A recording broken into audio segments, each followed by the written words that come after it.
Boa tarde. Boa tarde. Então nós agora começamos comentar os capítulos 12 e 13 do livro da vida, a qual vocês terminaram de ler. Vocês devem ter acompanhado, que na verdade ela já vai dar, depois ela descreveu o que é a oração no capítulo 11 e todo o arco dos 4 graus de oração. A gente está lembrando que nesse primeiro grau de oração é jogar o balde e puxar com a mão a corda, o balde, fazer o esforço, o empenho. Nós aprendemos que isso é o exercício da inteligência para conhecer a Cristo. Eu vou tentar conhecer, vou me esforçar para isso. Então vai fazer isso. E aí os capítulos 12 e 13 ela vai dar vários conselhos para quem quer vivenciar a dimensão da oração. Então, no número 1, a gente já vai ver, ela vai de novo voltar para um tema que ela insiste em repetir. No número 1, capítulo 12, ela diz: porque ao pensarmos detalhadamente no que o Senhor passou por nós, acharam? É no meio do parágrafo, do primeiro parágrafo. Alcançamos a compaixão, encontrando sabor neste sofrimento e nas lágrimas que dele vêm. Pois pensar na glória que esperamos, no amor que o Senhor teve por nós, em sua ressurreição, nos dá um prazer que não é todo espiritual, nem dos sentidos, mas é um prazer virtuoso e um pesar muito meritório. Ela disse: olha, quem ocupa meditar na vida de Jesus, começa a experimentar na sua alma um sentimento que ela diz, que é interessante, que ela é muito precisa em dizer isso. Ela nem é sobrenatural, nem é natural. Ela diz: olha, a pessoa ela vai entrando num caminho de transição. Já não é um sentimento barato, é um afeto, é algo nobre, mas ainda isso não é sobrenatural, porque as coisas sobrenaturais só vão vir no segundo grau de oração. Mas é como se você se tornasse vizinho da vida sobrenatural. Quando você vai meditando na vida de Cristo, o que Cristo sofreu, o que Cristo ensinou, o que Cristo fez, quem é Cristo, quando você vai fazendo isso com inteligência e colocando seus afetos, vai desenvolvendo em você um tipo de sentimento, um tipo de afeto nobre, né? Que ela vai dizer que é muito meritório, quer dizer, que faz muito bem a alma. A alma vai se desenvolvendo, a pessoa vai se desenvolvendo na medida em que alimenta esses afetos no seu coração. Por meio de quê? Do conhecimento de Jesus. Então é importante essa percepção, que não é um sentimento qualquer, não é sentir coisas, mas é um afeto que brota do conhecimento da relação com Cristo. E aí ela vai colocando, no número 2, ela vai insistir nesse diálogo com Jesus. Ela vai dizer, no meio do 2 aí, a pessoa pode imaginar, acharam?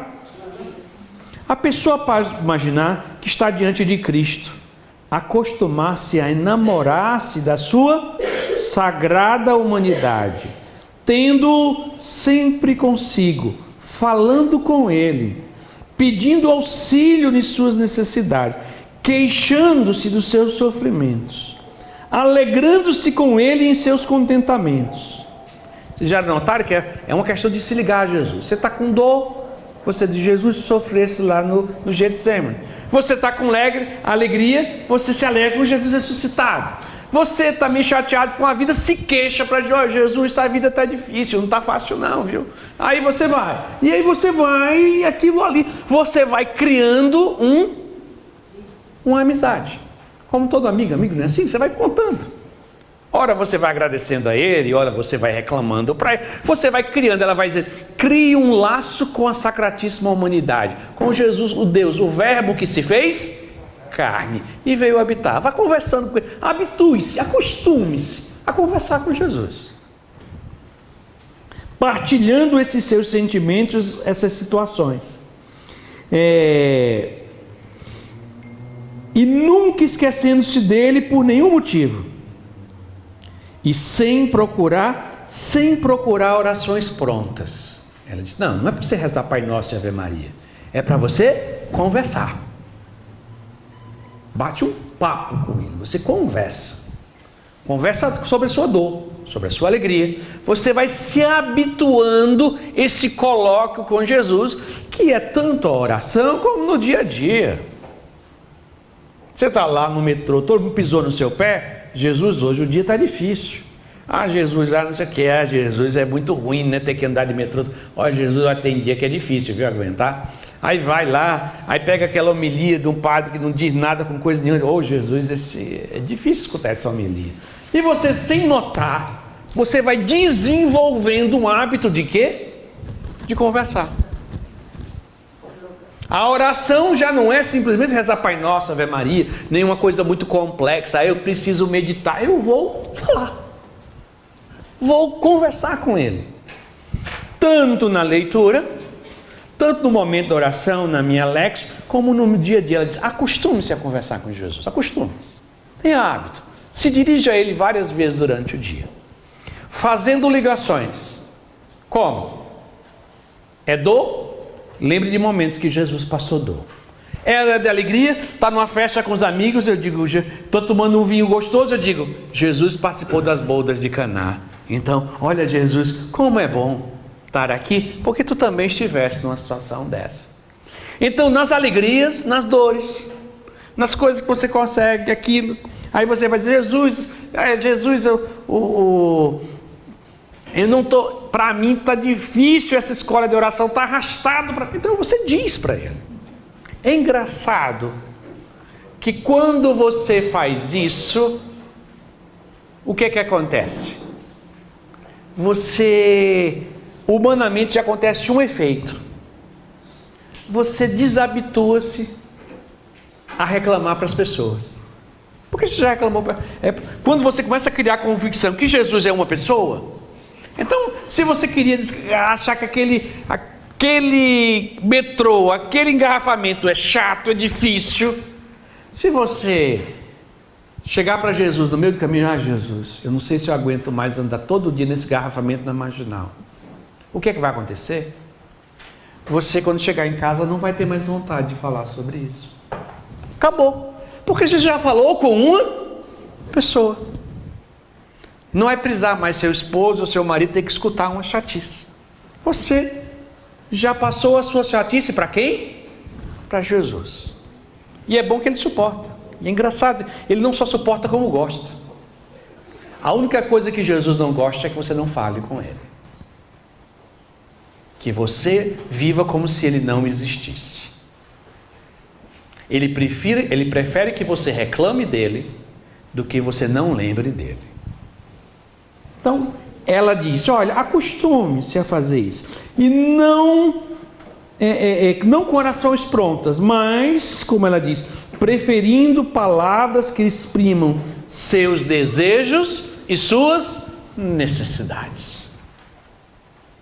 Então, todo o caminho de Teresa é você habituar-se na sua oração, durante o dia, mas também no seu momento da sua oração, exprimir o que você está passando. Não gosto, estou passando por isso, estou com dificuldade nisso, não suporto, não entendo tal coisa. Jesus, por que isso? Quando você vai, é aquilo que Teresa chama de trato de amizade. Você vai dialogando com ele. Não é, talvez para você, crescer na oração era fazer orações bonitas. Ó, grande Senhor, eu vos adoro por isso. Não. Converse. Trate ele como seu amigo. Converse. Partilhe. Crie intimidade. Ao ponto de você sentir que quando você tem a maior alegria, você lembra de quem? De falar com ele. Quando você tem a maior tristeza, o que você lembra? De falar com ele. Quando você tem uma coisa muito grande para reclamar, o que você faz? Reclama dele. Quando você tem algum segredo para partilhar, você conta a ele. Então, o que vai acontecendo? ele se torna o seu principal amigo.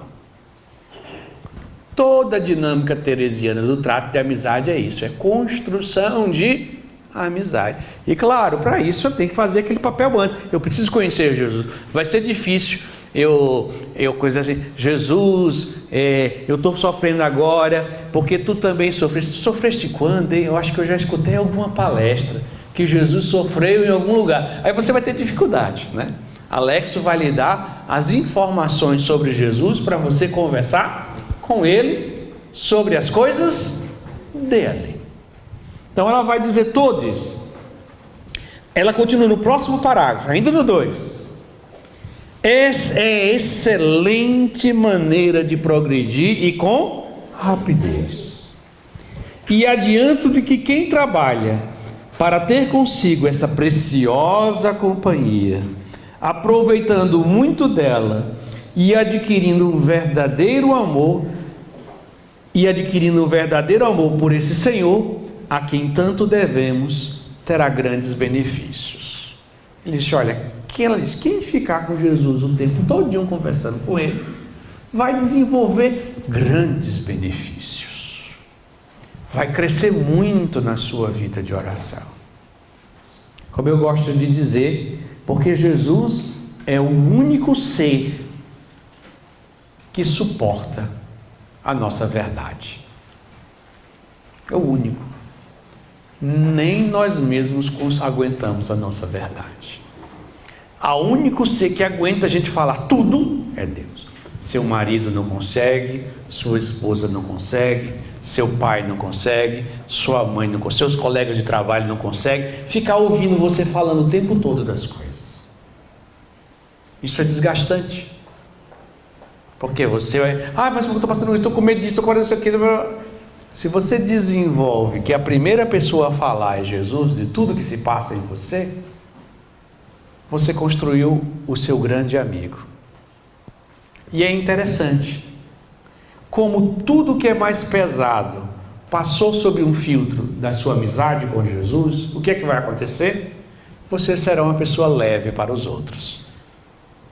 Porque quando você chegar a falar para os outros, você já vai falar sem angústia. Você já vai falar sem peso. Por quê? Porque o que era mais pesado você partilhou com Jesus. Aquilo, Jesus, eu estou passando por um sofrimento na minha vida, não sei o que, eu estou triste, eu estou arrasado, você não sabe como está difícil essa situação na minha vida. Quando você faz isso com Jesus, é interessante, você saiu dali, você vai continuar triste, porque o problema não mudou. Mas você sai muito mais leve. Quando alguém parar com você, e aí, como é que você está? Não, eu estou bem, estou passando por algumas situações difíceis, mas tudo que é superável, a gente vai...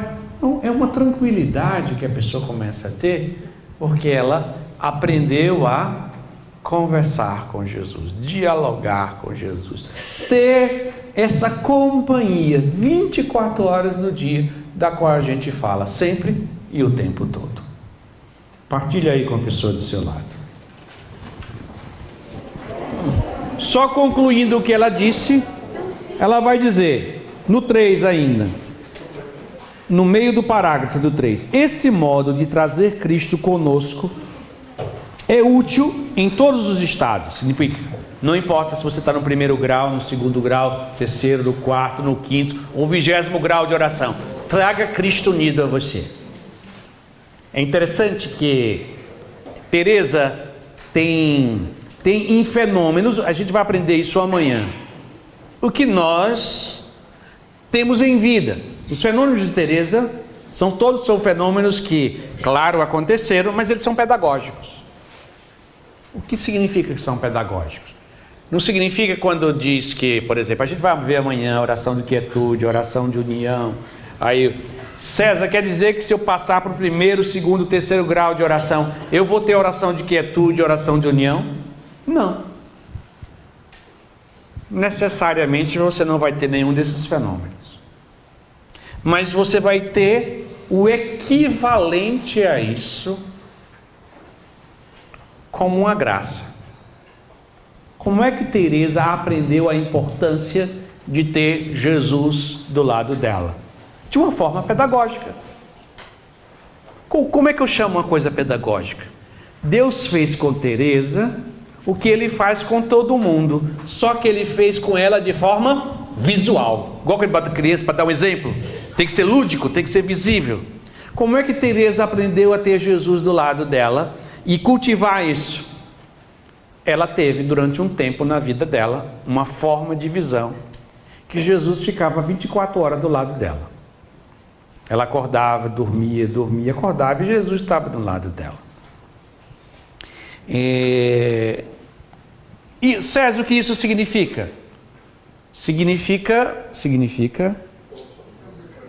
Acabou a pilha. Significa o que você tem. Só que ela via o que você tem. Você tem a graça dada por Deus de Jesus estar fazendo companhia a você. Ele não disse que está, eis que estarei convosco todos os dias da sua vida. Então, Teresa não tinha uma graça maior do que você tem. Ela só tinha uma graça visual. Por que Deus fez isso com Teresa? Porque Deus formou ela para ser uma mestra. E como mestra, ela tinha que saber explicar para os outros. E essa se aprende muito mais vendo. Então ela vai ter oração de recolhimento, quietude, visão, imaginativa, intelectiva, êxtase, todas essas coisas que elas não são necessárias para você crescer na vida de oração. Foram necessárias para ela aprender e conseguir dizer para os outros. Ela aprendeu que Jesus estava do lado dela, vendo Jesus do lado dela. Tem uma passagem de São Curadares, que um dia, São Curadares era famoso, porque muitas vezes ele estava em casa e as pessoas muitas vezes escutavam ao redor da casa dele, batendo barulhos na casa dele, batendo, parecia que queriam derrubar a casa dele. Aí era o quê? Era o demônio, né? Tentando ele, batia, fazia, gritava, uivava. Quem morava vizinho dele não devia ser um vizinho muito cômodo. Aí um dia alguém perguntou a São Curadares: é verdade que o senhor vê o demônio? Aí ele disse: eu vejo o que você vê todos os dias. Só que para mim o demônio é feio, para você o demônio é bonito.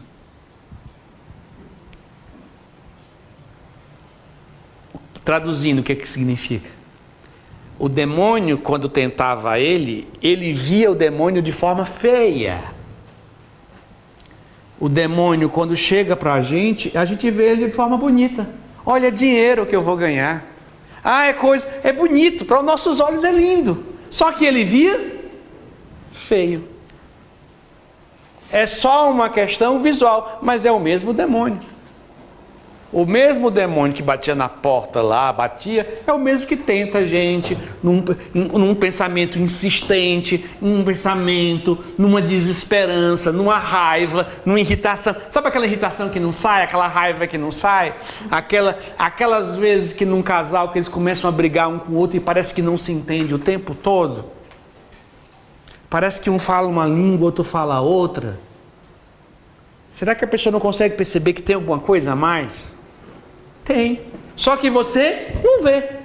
Para ele, fazia o barulho. Ele percebia visualmente o que a gente não percebe.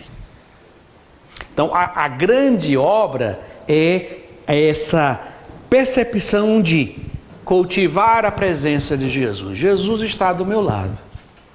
E é interessante, se você tem a percepção de que Jesus está do seu lado, você vai ter mais dificuldade de pecar, você vai ter mais ânimo de fazer o bem. Porque tem uma coisa que eu posso fazer um bem a uma pessoa ou não? Mas se eu estou com Jesus do lado, eu olho para ele e digo: Jesus, né? Você fez tanta coisa, eu vou, né? Então eu vou também. Eu vou fazer alguma coisa.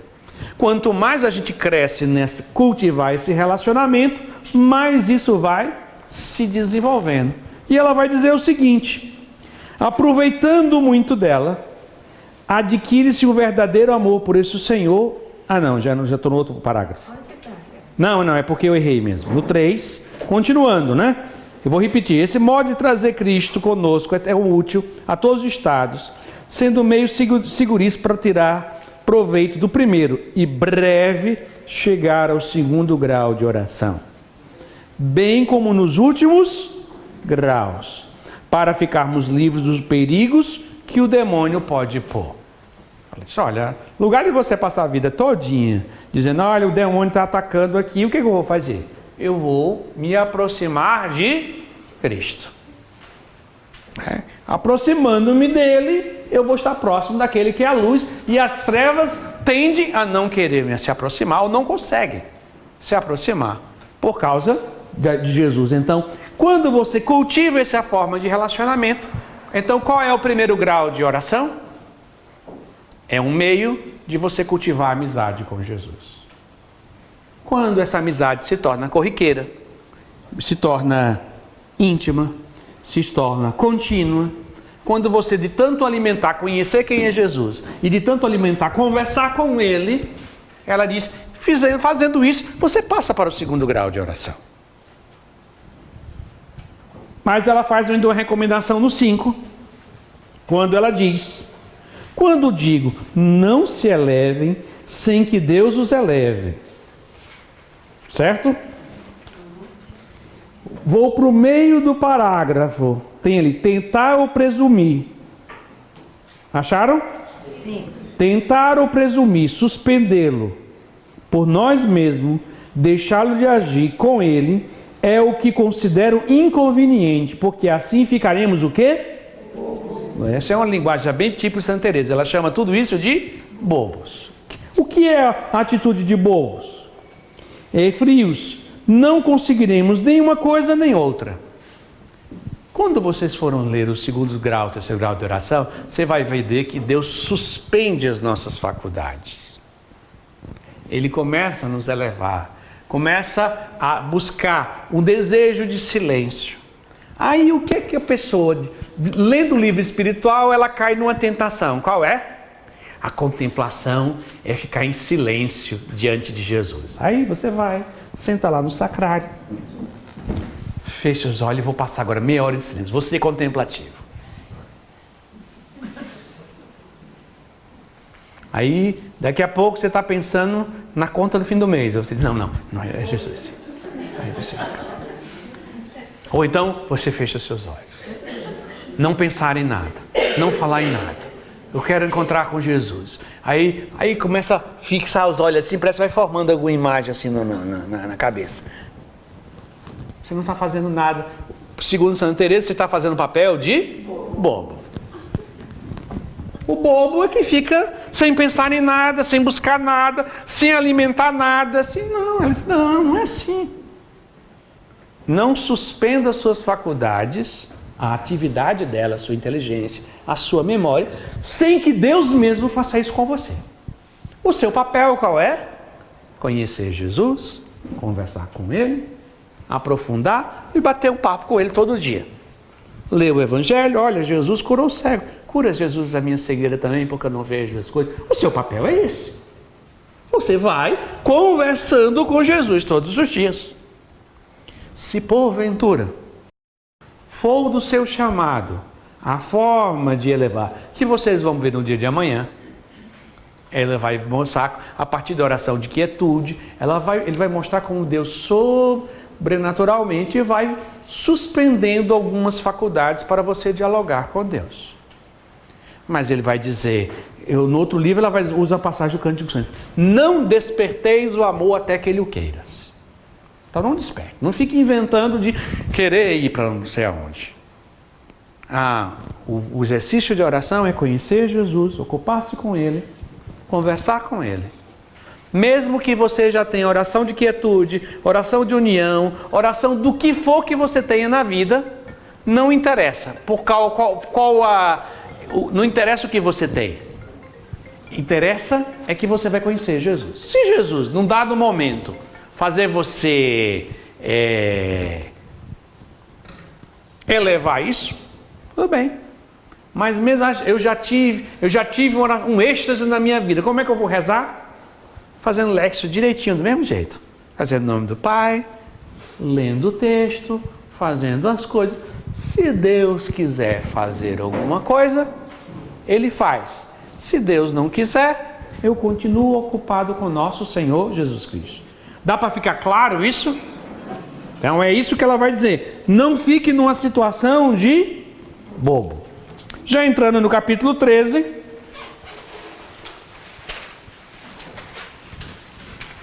Número 2. Aí ela ainda continua para quem está no primeiro grau de oração, dizendo o quê? No 2. Devemos ter grande confiança. Convém não reduzir os desejos, confiando em Deus. Se nos esforçarmos, poderemos chegar. Ela diz, olha, é uma tentação que o demônio gosta de colocar no coração de quem busca oração. Num dado momento ele diz assim, eu não sou feito para isso, eu não consigo, não sei o quê, eu sou muito fraco, com uma pintura que parece humildade, mas não é. Ela diz, não, conto com confiança em Deus, porque Deus é bom, Deus lhe chamou. Santa Teresinha tem uma frase que é muito interessante, que diz, Deus não é mau, Ele não vai colocar no nosso desejo um coração para não realizá-lo. Ele não é mau, Ele não gosta de fazer, Ele não gosta de massacrar pessoas. Eu vou chamar todo mundo à santidade, mas fulaninho não vai não, ele é fraquinho. Aí esse fulaninho vai ficar desejando a vida todinha e não vai conseguir. Não, Deus não é mau, Deus é bom. Ele é a bondade, Ele é a misericórdia, Ele é fiel, Ele é digno de confiança.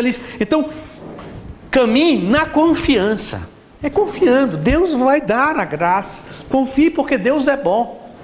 A sua santidade não é baseada nas suas capacidades, nem no seu histórico, nem no seu grau de inteligência, nem na sua capacidade de fazer isso, nem na sua capacidade de ler livros.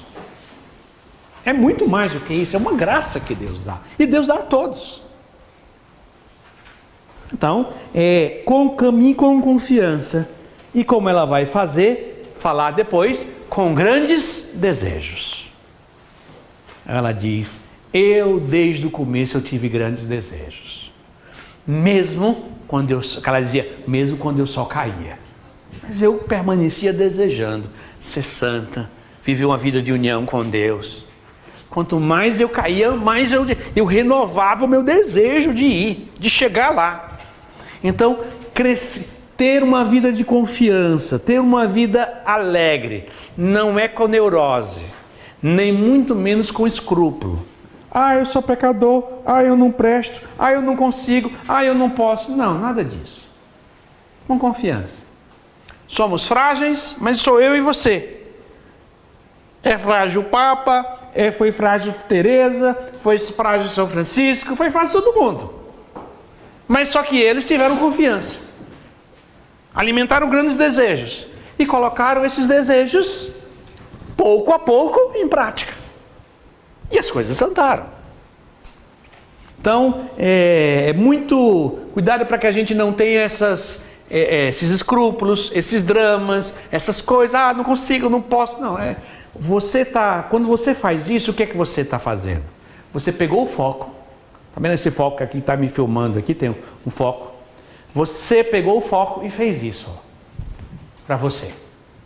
Olha, eu sou fraco. Olha, eu não consigo. Olha, eu não... Por que você não faz o foco assim, olhando para Jesus? Olha, Ele é bom. Olha, Ele é santo. Olha, Ele morreu por mim. Olha, Ele é perfeito. Olha como Ele é bonito. Olha como Ele é fantástico. Olha como Ele curou o cego. Olha para Ele. Coloca o foco nele. O segredo de Teresa é esse. Foco na pessoa de Jesus. Não faz bem colocar o foco em você. Mas César, porque você sabe, eu acho que eu não consigo muito essas coisas. Porque você sabe, Aí você começa todas as frases usando a palavra eu. E quando você faz isso, o que acontece? Você trava. Quando você olha para você desanima. É a experiência de Pedro andando sobre as águas. Qual é a experiência de Pedro? Quando Jesus diz, vem então, você não quer andar? Anda. Pedro, olhando para Jesus, começa a andar sobre as águas. Tempestade, as ondas.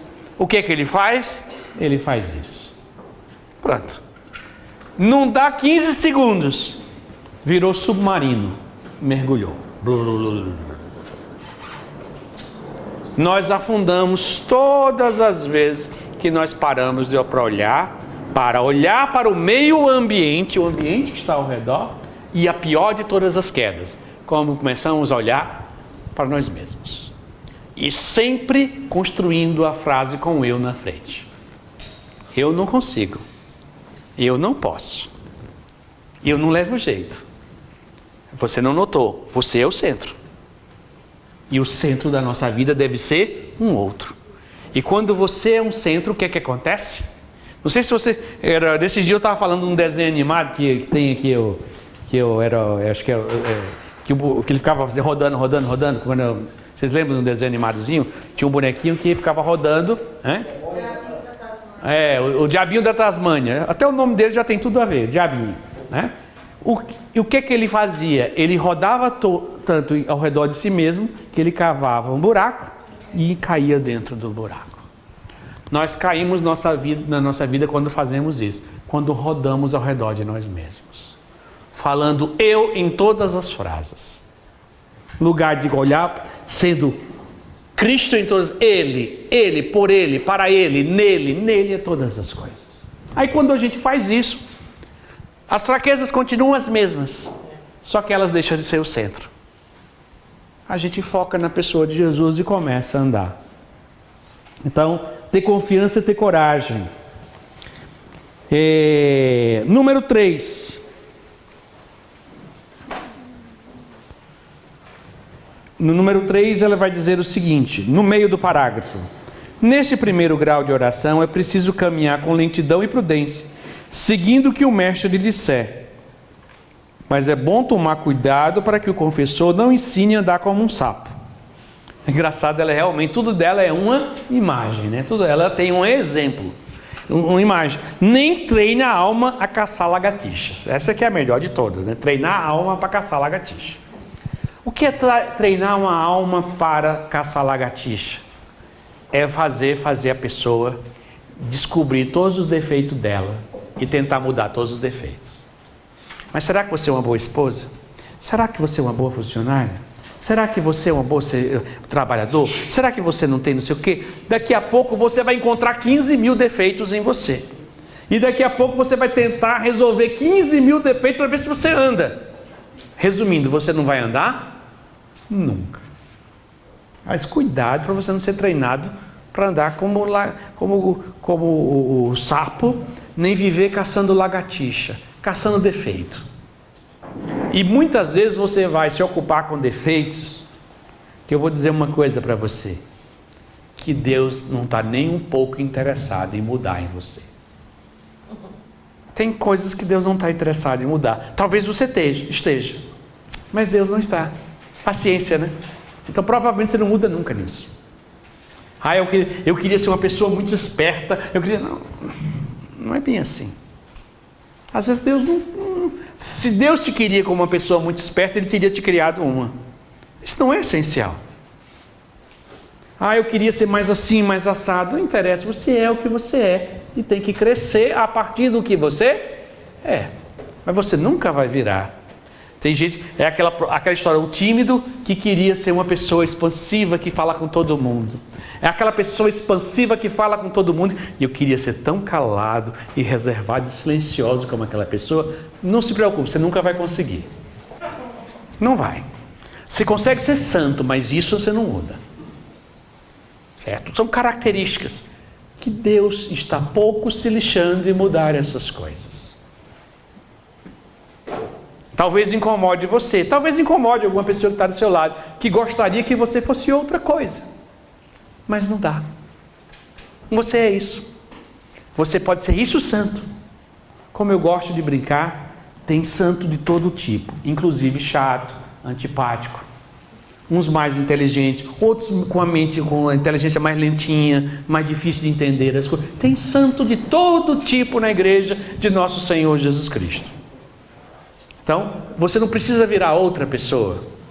Você precisa santificar a pessoa que você é. É uma diferença muito grande entre uma coisa e outra. Então, não caçar sapo, não andar como sapo e nem caçar lagartixa. 4. É necessário poder compreender como deve ser a humildade. Creio que o demônio muito prejudica, impedindo que as almas que têm oração avancem, ao lhes dar um falso conceito de humildade, fazendo parecer soberba ter grandes desejos. Querer imitar os santos e aspirar ao martírio. Então ele diz, olha, não, aí você diz assim, não, isso é orgulho. Se você dizer assim, eu quero ser mais santa do que Santa Teresa e do que São Francisco, isso é orgulho? Não. Isso é um desejo que está no seu coração, que você devia cultivar. É falsa humildade você cultivar outra coisa. Uma coisa você nunca vai conseguir ganhar de Jesus, que ele é o santo, e da Virgem. Do resto, vai depender de você. Se você realmente desejar e colocar em prática, você consegue ser mais santo que todos os outros santos que você conhece, que a gente cita nos livros todinho. Então, humildade não é ficar assim, não, isso não é para mim. Então, ter grandes desejos, não ter falsa humildade.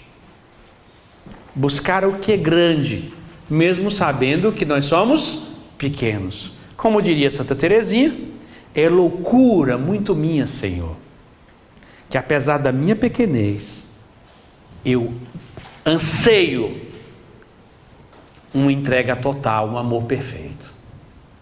Ela disse, eu sei que é uma loucura, eu tive uma loucura desde criança, eu queria ser santa. E cada vez que eu via mais meus defeitos, mais esse desejo crescia. Mas quando mais eu percebia as minhas incapacidades, mais eu redobrava o meu desejo de dizer, eu quero ser santo. E não cair na armadilha da falsa humildade.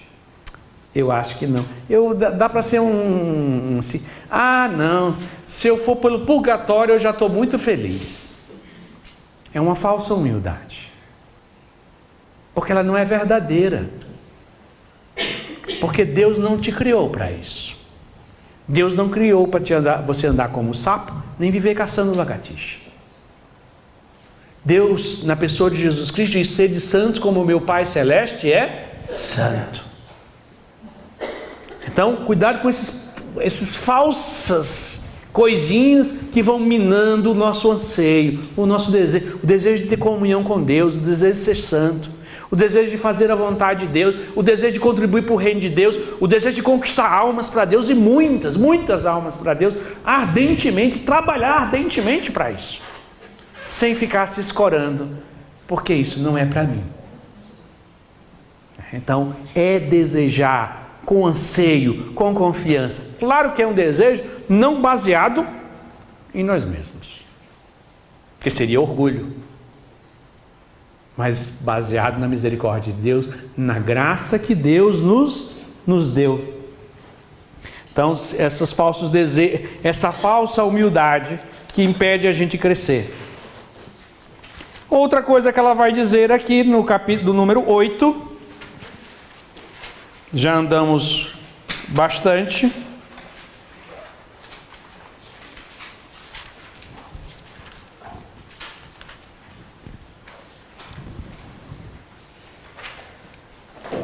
Na verdade, é no 10.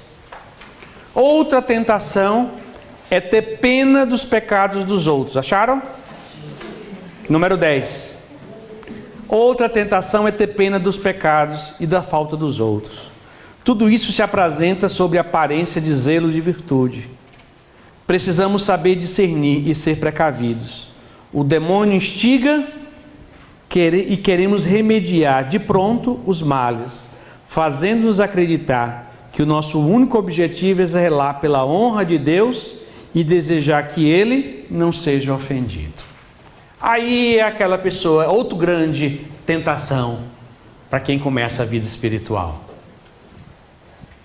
ver o defeito dos outros e se inquietar. Ver o defeito do seu pároco e se inquietar. Ver o defeito do seu quê, do pessoal da música e você se inquietar. Ver as pessoas que chegam na igreja e não se ajoelham e você fica irritado porque aquela pessoa passa no sacrário e nem se ajoelha. Você não nota que você está perdendo a paz com isso. Você está se inquietando. Aí você vai para a missa, olha como o padre, aí não veste nem casula, não faz isso, errou aquilo. Que sem piedade é uma coisa dessa. Claro que as coisas que são prejuízos para o reino de Deus é doloroso. Claro que tem. Ela vai mesmo dizer, precisamos aprender a discernir. Tem algumas coisas quando fazem mal aos outros, principalmente quando se torna queda, motivo de queda para os outros, é mais preocupante. Quando alguém ensina algo da doutrina da igreja errado, o problema não é o erro dela, é o risco que ela colocou várias outras pessoas. Mas você já deve ter notado esse zelo inquieto pelas coisas de Deus. Esse zelo meio... aquela pessoa, olha a roupa que ela veste, isso não é roupa para ir para a missa. Olha isso, não sei o quê. Aí você começa a se inquietar demais. Ver defeitos, que são defeitos, não é que não seja não. Mas Jesus tem uma resposta a Pedro, quando ele pergunta qual vai ser o destino do discípulo amado. E o que vai acontecer com eles? Qual é a resposta de Jesus? Que te importa? Que te importa o que vai acontecer com ele? O que você tem a ver com isso? Você é o responsável? Ah, não, eu não sou o responsável. Então, deixa para lá. É você que é o responsável? Se você for o responsável, você tem que mudar. Mas é você o responsável? Não é. Ela diz, cuidado com essa inquietação. A gente começa a ficar meio zeloso demais pelas coisas de Deus. Que guarda, sabe o que é? Um orgulho secreto que nos faz nos sentir melhor do que os outros. Que a gente faz se sentir melhor daquele que entra na igreja e não sabe se o sacrário fica na frente ou atrás, não sabe nem que sacrário tem. Aquele pobre coitado que entrou lá. Mas cuidado com esse zelo inquieto. Não. Se está inquietando a sua alma, não é uma coisa boa. Então, deve-se evitar e combater isso. Quer dizer, é uma coisa que prejudica. Por fim, ela vai comentando aqui, das últimas coisas, falar sobre as pessoas, os mestres, aquelas pessoas que nos ensinam, que nos guiam, desde o padre que faz a homilia, aquele que confessa, aquele que dá a palestra. Ela dá uma recomendação, o que você deve seguir, quais são os caminhos que devem seguir. Então no 16, eles acharam o 16? Por isso é muito importante que o mestre seja, isto é, bom entendimento e experiência. Então, na verdade, apesar de muitas coisas a gente buscar em padre, freira, frei, a primeira coisa que tem que buscar é isso aqui, é ver se ele é inteligente, se ele tem bom entendimento. Para Teresa, isso tem uma linguagem, não é que a pessoa não é que ele sabe fazer cálculo de derivada, não é essa inteligência que ela está falando, mas é aquela sagacidade natural da vida, de compreender as coisas. Meu filho, isso aqui está demais. Pode ser que ele não entenda de tudo, mas essa experiência, esse bom entendimento, a palavra mais próxima seria prudência. Aquela pessoa que sabe, né? Não, aqui já é muito. A pessoa, ela tem uma inteligência, um senso de vida. Porque muitas vezes, nós, às vezes com muita facilidade, nos queixamos. Alguma coisa com razão, outras não. Por exemplo, dos padres não serem muito espirituais. E Teresa diz aqui claramente, ele diz, olha, que tem uns aqui que nem rezam. Não, mas tem o seu valor, se ele sabe, é bom, viu? É bom, ela percebe essa coisa. Muitos que você olha, parece até que é difícil distinguir se a pessoa tem experiência de Deus ou não. Tem uns que olham, meu Deus, essa pessoa, será que esse padre tem experiência com Deus? Né? Você fica meio com dúvidas às vezes. Né? Mas ela diz, não tem problema. Olha aqui, ela diz, olha, o primeiro é que seja inteligente. Se além disso tiver instrução, o que é instrução para Teresa? É que uma pessoa que ela tem uma teologia bem elaborada, então para ela que tinha instrução, porque na época dela muitos padres não estudavam, só alguns estudavam. Então ela dizia, se ele ainda tiver instrução, melhor ainda. Se ele conhecer a doutrina, a teologia, as Sagradas Escrituras, melhor ainda. Olha aí, mais uma coisa boa. Será perfeito. Contudo, não sendo possível achar as três coisas juntas, as duas primeiras são as mais relevantes. É engraçado como ela é realista na vida. Ela não fica pregando para uma igreja ideal. É uma igreja real. 2 mais 2 igual a 4, que a gente encontra todo dia. E ela vai... Contudo, não sendo possível achar as três coisas juntas, as duas primeiras já são as mais relevantes. Porque caso sejam necessários, os principiantes podem recorrer aos letrados para alguma consulta. No início, os mestres que não fazem oração, ainda que sejam sábios, são de pouca ajuda. Não digo que não se deve ter contato com letrados, porque um espírito que não comece pela verdade, melhor faria em não orar. Olha aí que coisa forte. Se não for baseado na verdade, era melhor nem começar a rezar. Faz mais prejuízo rezar.